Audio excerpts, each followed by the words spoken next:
सभी सम्मानित साथियों को जय मूल्यवासी, जय बहुजन मुक्ति पार्टी। मैं महेंद्र कुशवाहा, प्रदेश महासचिव बहुजन मुक्ति पार्टी उत्तर प्रदेश। साथियों, हम आज चर्चा करेंगे बहुजन मुक्ति पार्टी पे। तो बहुजन मुक्ति पार्टी क्यों बनाई गई, क्या उद्देश्य है, क्या मकसद है, इसके लिए हम आज चर्चा करेंगे। साथियों, देश में हजारों पार्टियां होने के बावजूद भी बहुजन मुक्ति पार्टी क्यों बनाई गई, इसके बारे में हम इस वीडियो के माध्यम से आप लोगों को अवगत कराना चाहते हैं। तो साथियों, जैसा इसका नाम है वैसा ही इसका काम है। तो नाम इसका क्या है? तो बहुजन मुक्ति पार्टी, बहुजनों को मुक्त करने वाली पार्टी। यानी बहुजन लोग गुलाम लोग हैं, इनको मुक्त करने की पार्टी बनाई गई बहुजन मुक्ति पार्टी। तो साथियों, बहुजनों को मुक्त करेगी, कैसे करेगी? तो बहुजन मुक्ति पार्टी आज़ाद करने के लिए बनाई गई पार्टी है। तो हम लोग आज़ाद नहीं हैं साथियों, गुलाम हैं।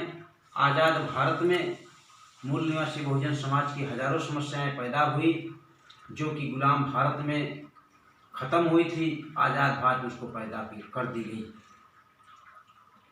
तो हजारों पार्टियां होने के बाद भी हमारी समस्याएं खत्म नहीं हुई, समस्याएं और बढ़ गई, जिसकी वजह से बहुजन मुक्ति पार्टी बनाई गई। तो बहुजन मुक्ति पार्टी जब शासन सत्ता में आएगी तो जो हमारा हक हिस्सा अधिकार आज़ाद भारत में हमको नहीं मिल पाया, वह सारा हक हिस्सा अधिकार दिलाएगी। इसके लिए बहुजन मुक्ति पार्टी बनाया गया। आज़ाद भारत में बहुजन समाज की हजारों समस्याएं पैदा हुई और उन समस्या को जो राजनीतिक पार्टियां हैं खत्म नहीं की। खत्म न करने की वजह से हमारी समस्याएं दिन पे दिन बढ़ती गई और आज जो परिस्थिति है वह बहुत ही भयानक, बहुत ही खतरनाक है। तो साथियों, भारतीय संविधान में संविधान निर्माताओं ने लिखा कि भारत के हर नागरिक को सम्मानपूर्वक जीवन जीने का अधिकार दिया जाता है। लेकिन आज़ाद भारत के 70 साल बाद भी मूल निवासी बहुजन समाज को सम्मानपूर्वक जीवन जीने का जो अधिकार था अभी तक नहीं मिला, जिसकी वजह से उनकी नाना प्रकार की समस्याएं पैदा हो रही हैं। रोजगार खत्म हो गया, नौकरियां खत्म हो रही हैं, खेती बाड़ी है नहीं, उनके साथ अन्याय अत्याचार हो रहा है, कोई सुनवाई नहीं हो रही। ये हजारों समस्याएं मूल निवासी बहुजन समाज की पैदा हुई। अभी तक जो पार्टियां हैं वो पार्टी चुनाव के समय में आती हैं और मौखिक में लुभावना भाषण करके हमारे लोगों को लुभाती हैं और लुभा के चली जाती हैं। चुनाव बीतने के बाद फिर वो फिर के झांकती नहीं है और हम लोग कुछ कर नहीं पाते। तो बहुजन मुक्ति पार्टी जो आई है, यह अपना जो वादा करेगी, जो घोषणा करेगी, जो इसका मैनिफेस्टो है, वो 100 रुपये के स्टाम्प पेपर पर लिख कर दे रही है। और कोई पार्टी अभी तक भारत में स्टाम्प पेपर पर लिख करके नहीं दिया, जिसकी वजह से हम लोगों की कोई समस्या खत्म नहीं हुई। अगर स्टाम्प पेपर पर लिख कर दिया होता तो हम लोग उसके ऊपर केस करते, मुकदमा करते और वह लोग हमारा काम करते। तो कोई नहीं किया। इसके लिए बहुजन मुक्ति पार्टी 100 रुपये की स्टाम्प पेपर पर लिखित घोषणा पत्र देने का वादा किया है। और अभी सभी चुनावों में, अभी बिहार का चुनाव हुआ, वहाँ भी 100 रुपये के स्टाम्प पेपर पर घोषणा पत्र लिख के दिया गया। उत्तर प्रदेश का भी चुनाव होने वाला है, उसमें भी 100 रुपये के स्टाम्प पेपर पर घोषणा पत्र लिख कर दिया जाएगा।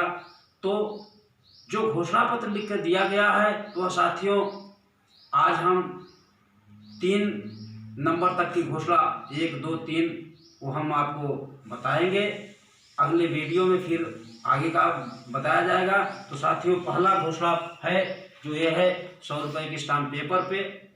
इसमें पहले नंबर पे जो लिखा है कि बहुजन मुक्ति पार्टी सत्ता में आते ही भूमि आयोग का गठन करेगी एवं भूमि आयोग के द्वारा संविधान के तहत हर व्यक्ति को मर्यादित जमीन रखने का अधिकार होगा एवं अतिरिक्त भूमि को भूमिहीन SC ST OBC और माइनॉरिटी के लोगों में बांट दिया जाए।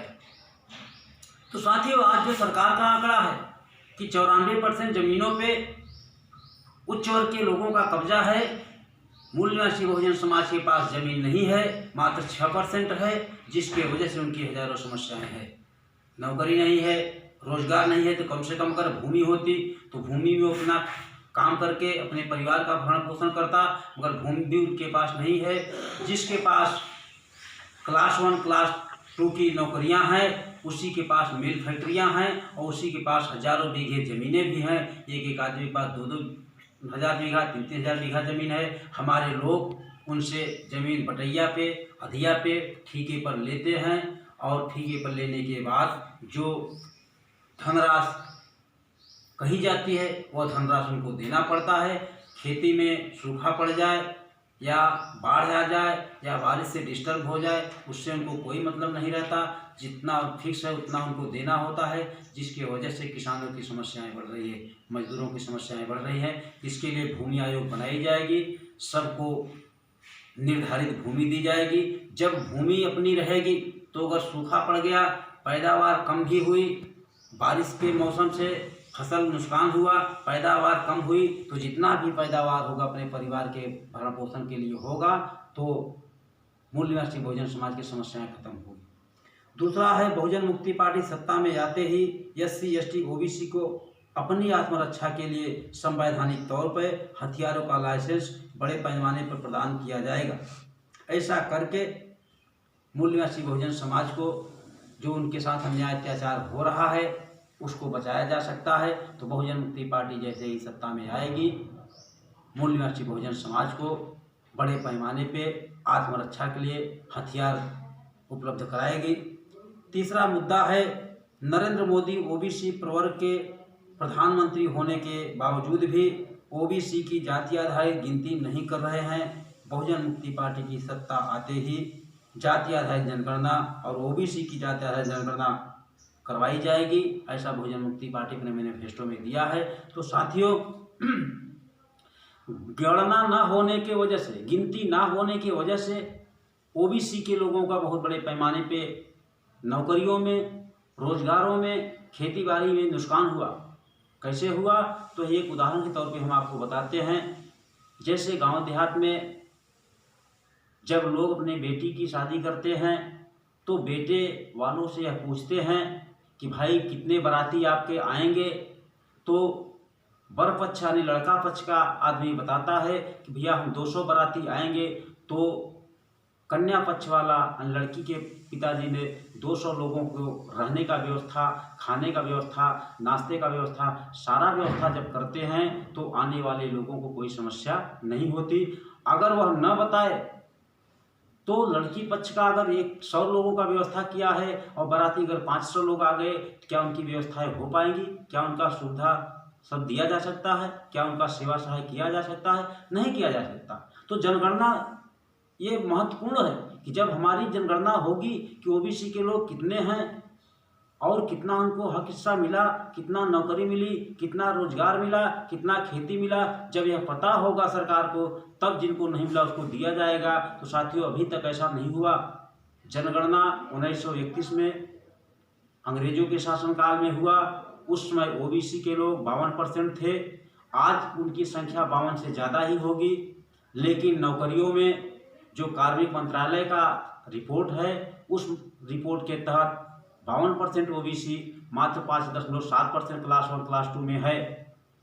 बाकी का हिस्सा उसको मिला नहीं। अगर जनगणना होता तो पता लगता, और पता लगता तो उनको जो उनका हिस्सा नहीं मिला है उनको दिया जाता या वो लोग उसकी लड़ाई लड़ते।